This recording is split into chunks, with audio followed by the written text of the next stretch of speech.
మరోసారి 12 బిడ్డకి జన్మనివ్వబోతున్న ఉపాసన కొణిదెల. అయితే మీడియా ముందు పడుతున్న ఇబ్బందికి, చరణ్ చేసిన పనికి చూస్తే అందరూ షాక్ అవ్వాల్సిందే.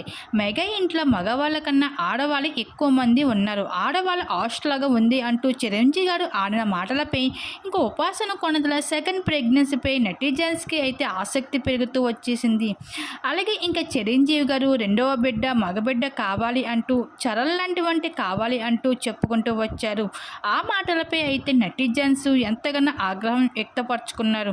ఇంకా ఉపాసన పెళ్ళైన చాలా ఏళ్ళ వరకు తనకి పిల్లలు లేకపోవడం, ఇంకా ఆ విషయం పైన చికిత్స పొందుతూ తన ఆరోగ్యాన్ని ఎంతగానో శ్రద్ధ తీసుకుంటూ రాగా, అప్పుడే పుట్టిన బిడ్డ క్లీన్ క్లారా ఇంకా ఆడపిల్లకి జన్మనిచ్చిన ఉపాసనపై మరో బిడ్డపై కూడా ఒత్తిడి జరుపుతూ రావడంపై నెటిజన్స్పై అయితే ఫైర్ అవుతూ ఉంటే, ఈ విషయం పైన ఉపాసన కూడా మావయ్యకే వంతు పలుకుతూ తనకి కూడా చరణ్ లాంటి మగబిడ్డ పుట్టాలి అంటూ ఆల్రెడీ ఒక పాప పుట్టింది కాబట్టి మరోసారి బాబు మాత్రమే కావాలంటూ చెప్పుకుంటూ వచ్చింది. అయితే అప్పటి నుండి ఉపాసన ప్రెగ్నెన్సీపై సెకండ్ ప్రెగ్నెన్సీపై అయితే సోషల్ మీడియా వార్తలు మాట్లాడుకుంటే, ఇంకా అంతలోనే ఉపాసన Konidela second pregnancy baby bumps photos అయితే సోషల్ మీడియాలో నెట్టింట్లో వైరల్గా మారుతున్నాయి. ఇంకా హాట్ టాపిక్గా మారింది ఇంకా సోషల్ మీడియాలో. ఏదేమైనా సరే ఇంకా త్వరలోనే అయితే 12 బిడ్డకు జన్మనివ్వబోతుంది ఉపాసన కొణిదెల.